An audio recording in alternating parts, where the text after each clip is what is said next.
कि आपने मुसलमानों का ड्रॉप आउट रेट कंट्रोल करने के लिए क्या किया। 60% ड्रॉप आउट रेट है उत्तर प्रदेश मुसलमानों का, 2% ग्रेजुएट होते हैं, 3% 12th पास करते हैं। और प्रधानमंत्री ग्रामीण आवास योजना में 2017 का, मैं आपको 2017-18 का फिगर दे रहा हूं, कितने घर दिए मुसलमानों को आपने? 10 दिए। पूरे उत्तर प्रदेश को आए कितने? 6 लाख के ऊपर। MSDP का प्रोग्राम है जिसमें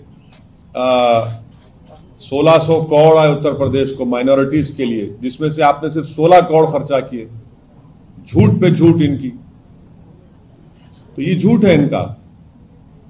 और फिर जो एनकाउंटर हुए, अगर एक आलाजाद का लड़का गलती से एनकाउंटर हो गया लखनऊ में तो पूरे पुलिस वालों को सस्पेंड कर दिया आप।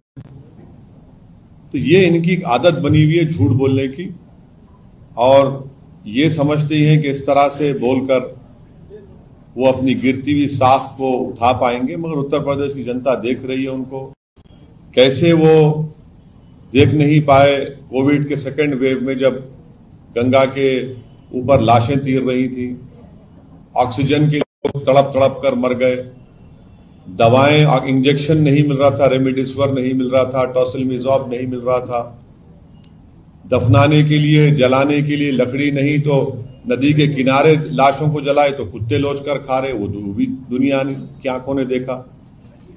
तो इस पर कोई तवज्जो नहीं है। जिस तरह 17 में कब्रिस्तान शमशान की बात शुरू हुई थी, अब इस तरह से दोबारा कर रहे हैं।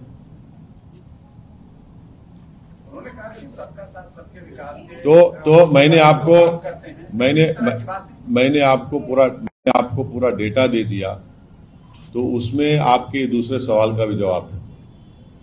भाजपा के पश्चिमी और पूर्वी यूपी में डिफरेंशिएट करते हुए योगी आदित्यनाथ ने सोमवार को एक बयान दिया जिसमें कहा कि पश्चिमी यूपी में ना तो लड़कियां सुरक्षित थी, ना ही भैंस और मैडम एक बात सुनिए, क्या एक सांस में आप लड़की को और भैंस को बोलेंगे? ये महिलाओं से मोहब्बत है आपकी कि एक ही सांस में मुख्यमंत्री बोलेगा कि लड़की और भैंस और बैल? इंसान को इंसान के तौर पर देखो ना आप। ये इनकी मानसिकता है, इनका माइंडसेट है, ये इनका माइंडसेट है। अब माइक छोड़िए, हमारी आवाज अच्छी है। तो ये क्या एक ही सांस में कह रहे हैं महिला और बैल और भैंस? क्या बात है ये? एक मुख्यमंत्री रहकर आपको इस तरह की जबान इस्तेमाल करेंगे आप? ये आप लोगों की महिलाओं के लिए इज्जत है आपकी? बिल्कुल गलत है। हम इनके इस तरह के बयान को बिल्कुल हम कंडेम करते हैं। हरिभूषण बचौल हैं जो बीजेपी के विधायक हैं, कहाँ के? कहते हैं कि आप जिन्ना का दूसरा रूप। कहाँ के हैं वो? बिहार के मधुबनी से हैं, के विधायक। अच्छा, अब वो अडवाणी जाकर क्या लिखे थे जिन्ना की खबर पे? असदुद्दीन ओवैसी का नाम लिख कर आए थे। क्या लिखे थे जिन्ना की खबर पर जाकर? पढ़ के सुनाए आपको हम। उनको, ये लोग जाहिल लोग हैं, पढ़ते नहीं है। अडवाणी ने जाकर जिन्ना की तारीफ कर दी। हम यहां पर हैं तो जिन्ना के पैगाम को रिजेक्ट किए, 2 नेशन थियरी को रिजेक्ट किए, तो यहां पर है। तो इनको हर आदमी इनको वही लगता है जो माइनॉरिटी एम्पावरमेंट की बात करता है, तो इनको वही लगता है, बस वही पुराना कैसेट चलाते हैं। आपको उन्होंने कहा कि आप तालिबानी सोच के हैं और आपको अफगानिस्तान चला जाना चाहिए। आपकी पार्टी यूपी में भी चुनाव, आपने देखा था कौन, जब एयरक्राफ्ट हाईजैक हुआ था तो कौन मुल्ला उमर लाके छोड़ा? वैसे ही लाके छोड़ा वो नहीं। एक मिनट नहीं, वो जो कौन लेकर गया था यहां से टेररिस्ट को, लेकर गए थे, ले जाकर प्लेन में ले जाकर तालिबान के पास ले जाकर छोड़कर आए। अच्छा, दूसरी बात, भारत की जमीन पर हमारे एम्बेसडर ने वो कौन सा उनका तालिबान का लीडर, नाम भी याद नहीं आ रहा, उनसे मुलाकात की। तो क्या आपने क्या कबाब खिलाया उनको? हाँ, नहीं, बिरादर नहीं है, दूसरा है वो। तीसरी बात यह है कि हम डिमांड कर रहे नरेंद्र मोदी से, अगर नरेंद्र मोदी की सरकार में दम है तो वो तालिबान को टेररिस्ट घोषित करे, अनलॉफुल एक्टिविटीज प्रिवेंशन एक्ट में उनको शामिल करे और ये साफ देश को बता दे नरेंद्र मोदी की सरकार के भारत यूनाइटेड नेशन की सैंक्शन कमेटी का चेयरमैन है और भारत ये तमाम तालिबान के 100 लीडर्स को डीलिस्ट नहीं करेगा डीलिस्ट, उनको एश्योरेंस दे मुल्क को। और आपने वाजपेयी जी की सरकार, मनमोहन सिंह की सरकार और नरेंद्र मोदी की 6.5 साल की सरकार, भारत के 35,000 करोड़ रुपए खर्चा किए गए अफगानिस्तान में। फिर ये कैसे आ गया? ये कौन जिम्मेदार है इसका? आप बताइए ना इन चीजों को, आप नहीं बताते। आप कह रहे हैं कि अगर प्रधानमंत्री मोदी में दम हो तो वो तालिबान को टेररिस्ट, सुनिए हम सुनिए आपको तकलीफ हो रही, सुनिए, तालिबान को वो टेररिस्ट घोषित करेंगे।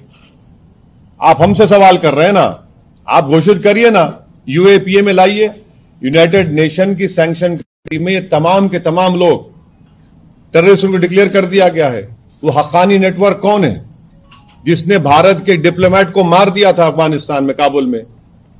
वो उनका अभी मिनिस्टर बना हुआ है। तो आपको कौन रोक रहा है?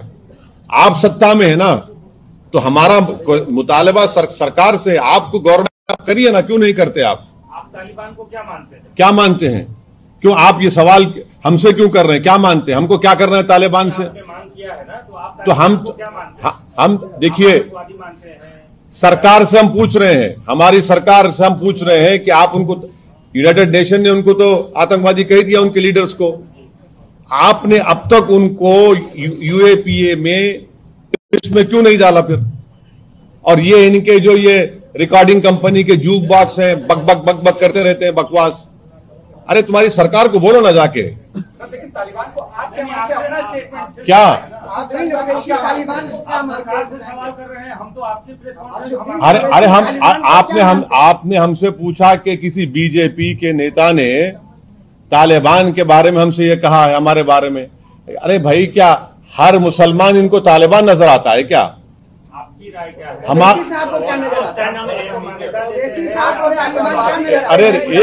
अरे आप लोग इस तरह से जर्नलिस्ट लिंचिंग नहीं करते, सवालात करिए, एक के बाद एक करिए। हम बैठे हैं ना, भाग कहाँ रहे हैं? सवाल एक ही है, सबका सवाल एक ही है। प्रधानमंत्री ओवैसी साहब या आपकी पार्टी तालिबान को मान्यता देती है या फिर आप तालिबान को क्या मानते हैं? तालिबान को हम शुरू से कह रहे हैं, 2013 से मैंने पार्लियामेंट में स्पीच कहा, 2015 में कहा, 2016 में कहा, और 2000 जब ये CAA का बिल पास हुआ था, मैंने कहा ये बहुत बड़ी स्ट्रेटेजिक गलती कर रहे हैं आप। तालिबान आएगा, आप इसको CAA के कानून को आप रिलीजियस न्यूट्रल बनाइए। और बनाने क्या स्पीच सुनिए जाके पार्लियामेंट में हमारी, हमने कहा कि कल आपको ताजिक को, हजारा को, उज्बेक को, तुर्कमेन को आप भारत में सिटीजनशिप दे पाएंगे? अफगानिस्तान में आ रहे हैं वो लोग। आपने अपना स्ट्रेटेजिक बहुत बड़ा ब्लंडर कर दिया वहां पर। ये आपने क्या? अरे ये देखिए, तालिबान से असदुद्दीन ओवैसी को क्या करना है? क्या करना है हमको? आपके दिमाग में बात आती भी क्यों है? आप क्यों शक करते हैं हम पर?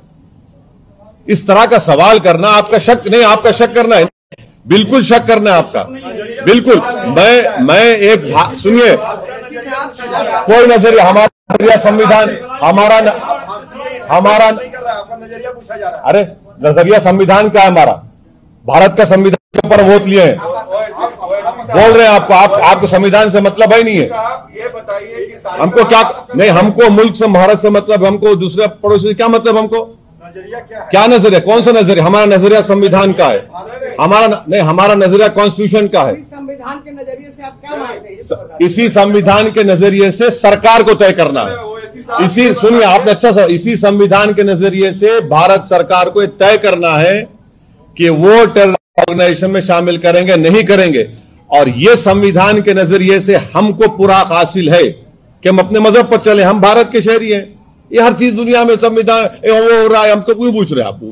ये बताइए कि तालिबान के टेक ओवर से अफगानिस्तान में पाकिस्तान कमजोर होगा या मजबूत होगा, और भारत पर उसका क्या? मैंने ऑन रिकॉर्ड ये बात कहा कि ये जो तब्दीली आई है ये पाकिस्तान, चीन, ये इनको मजबूत करेगा और मुस्तकबिल में हो सकता है फ्यूचर में ये भारत के लिए एक फिक्र की बात हो सकती है। ये मेरा ऑन रिकॉर्ड मैं कह चुका हूं, ऑन रिकॉर्ड इस बात को कह चुका हूं, और उसके बावजूद भी हमारा एम्बेसडर उनसे मिलता है, हम मिलते हैं उनसे। और जो लोग भारत की एम्बेसी में काम करे थे अफगानी, उनको क्या लाए हमने? छोड़ दिया हमने उनको वहां पर, छोड़ दिया हमने उनको वहां पर। 4-4 हमारे कॉन्सुलेट थे, एक एम्बेसी हमारी थी वहां पर। हर साल 900 अफगानी को 800 अफगानी को हम लाकर यहां पढ़ाते थे भारत में। 16,000 अफगानियों को हमने तालीम दिलाई, पढ़ाया, लिखाया, काबिल बनाया। अब क्या पोजीशन है हमारा बताइए वहां पर? हमने छाबार पोर्ट को डेवलप किया ईरान से ट्रेड करने के लिए। यही तो हम जानना चाह रहे हैं ना। और ये बातें पूरी हमने ऑल पार्टी मीटिंग में भी कही थी। पूछ लीजिए अब भारत सरकार से, ये सवालात हमने उठाए वहां पर। बोलिए क्या करेंगे आप?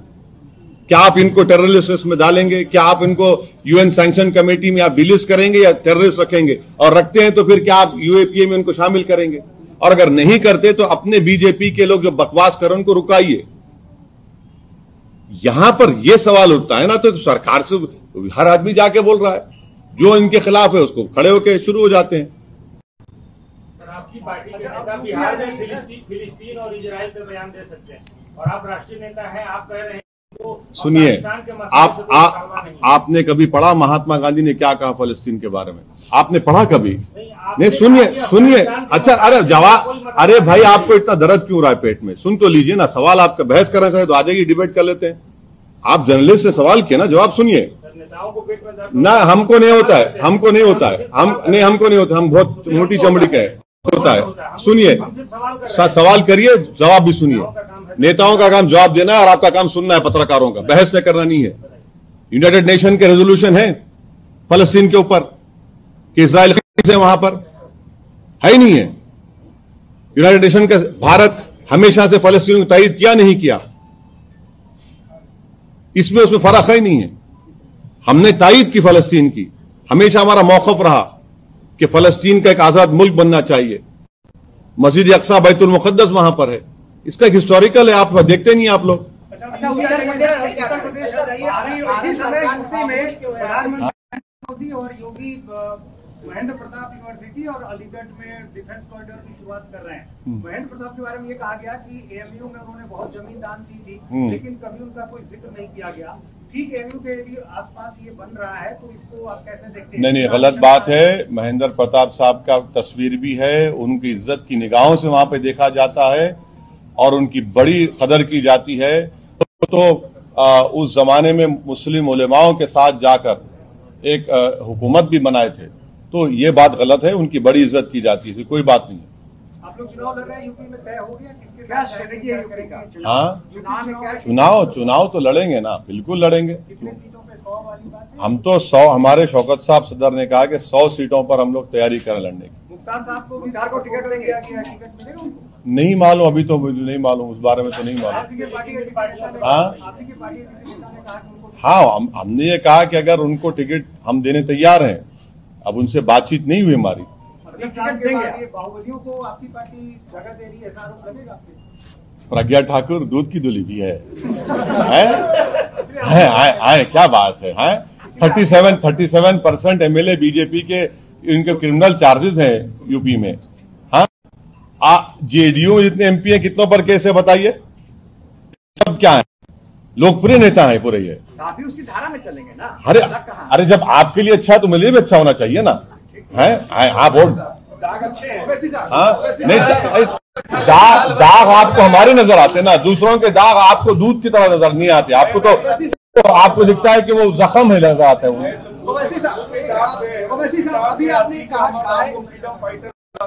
हाँ, नहीं, आपको प्रज्ञा, आपको फ्रीडम फाइटर नजर आती होगी ना?